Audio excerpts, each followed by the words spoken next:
حضرت عثمان حضرت صدیق اکبر کی دعوت سے دامن اسلام میں داخل ہوتے ہیں۔ ان کے چچا نے انہیں کچی کھال میں لپیٹ کر کے دھونیاں دی کہ اسلام سے منحرف ہو جاؤ، لیکن حضرت عثمان بن عفان ڈٹے رہے اور استقامت کے ساتھ اسلام پر گامزن رہے، اور اللہ نے ان کو پھر جو شانیں دیں، حضرت آدم علیہ السلام سے لے کر حضور علیہ السلام کے دور تک کبھی ایسا نہیں ہوا کہ کسی کے نکاح میں کسی نبی کی دو صاحبزادیاں آئی ہوں۔ یہ اعزاز صرف حضرت عثمان غنی کو نصیب ہوا رضی اللہ تعالی عنہ۔ حضور کی دو شہزادیاں حضرت عثمان غنی کے نکاح میں آئیں، یکے بعد دیگرے، تو اس وجہ سے انہیں ذوالنورین، دو نوروں والا کہا جاتا ہے۔ اللہ تعالیٰ نے حضرت عثمان غنی کے مال سے اس امت کو بہت تقویت عطا کی۔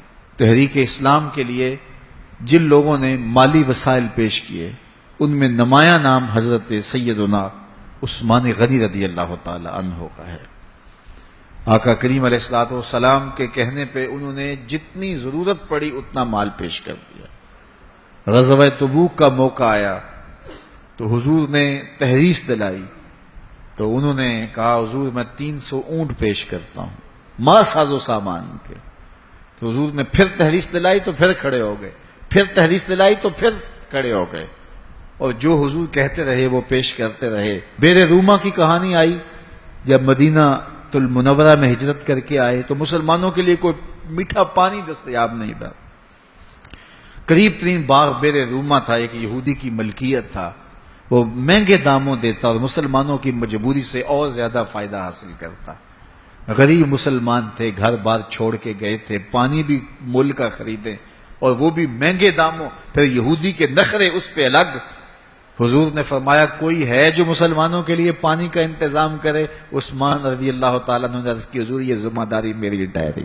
بیر روما آج بھی وقف ہے، اور اس کی جتنی بھی جائیداد ہے، املاک ہے، اور ارد گرد جو مزرعہ ہے، یہ باغات ہیں، باقاعدہ آج بھی حضرت عثمان غنی کے نام کا بینک میں اکاؤنٹ کھلا ہوا ہے، اور اس کی ساری کمائی ان کے نام جمع ہوتی ہے اور پھر نیکی کے کاموں کے اندر صرف ہوتی ہے۔ عثمان غنی کا وہ وقف آج بھی جاری ہے اور اس سے دنیا آج بھی فیض پا رہی ہے۔ مسجد نبوی میں جب لوگوں کا ہجوم بڑھا تو حضور نے فرمایا کہ کون ہے اس کی توسیع کرے؟ حضرت عثمان غنی نے کہا حضور یہ ذمہ داری میں اپنے ذمہ لیتا ہوں۔ تو راہ خدا میں خرچ کرنے کی بابت آئی تو عثمان کا انداز ہی نرالا تھا، اور پھر حیا جو ان کا ایک ایسی پہچان ہے کہ جو ان کی نمایاں شان ہے۔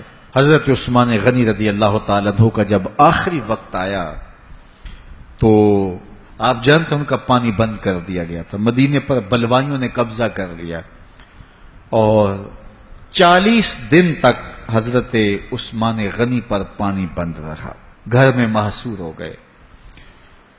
40ویں دن جس دن شہادت ہوتی ہے اس دن آپ نے سر انور باہر نکالا اور لوگوں سے کہا کہ لوگوں، جس وقت مسجد نبوی کی جگہ تنگ ہو گئی تھی اور رسول کریم نے کہا کوئی ہے جو مسجد نبوی کی توسیع کرے، تو کس نے توسیع کی تھی؟ تو کچھ لوگ موجود تھے، انہوں نے کہا کہ آپ نے کہا آج مجھے اس مسجد میں 2 نفل پڑھنے کی اجازت بھی نہیں ہے۔ پھر اس کے بعد آپ نے فرمایا لوگوں، جب مدینے والوں کو پانی نہیں مل رہا تھا اور مہاجرین کو یہودی مہنگے داموں پانی دے رہے تھے، تو کون تھا جس نے بیر روما خریدا اور وقف کیا رب کے نام پہ؟ تو لوگوں نے کہا عثمان آپ نے، تو کہا آج مجھے 2 گھونٹ اس کنویں سے دستیاب نہیں۔ اور پھر آپ نیچے آ گئے اور قرآن مجید کی تلاوت کرنے لگے، اور جب حضرت عثمان غنی کو شہید کیا گیا 40 دن پیاسا رکھنے کے بعد، تو اس وقت آپ قرآن مجید کی تلاوت کر رہے تھے اور آپ کا خون قرآن مجید کی اس آیت پہ گرا فَسَيَكْفِيكَهُمُ اللَّهُ، اور حضرت عثمان غنی شہید ہو گئے، امام مظلوم ظلمن آپ شہید کیے گئے۔ کل قیامت کے دن عثمان غنی تلاوت کرتے اٹھائے جائیں گے۔ اللہ تعالی حضرت عثمان غنی کی روح کی برکتیں ہمارے من میں اتار دے۔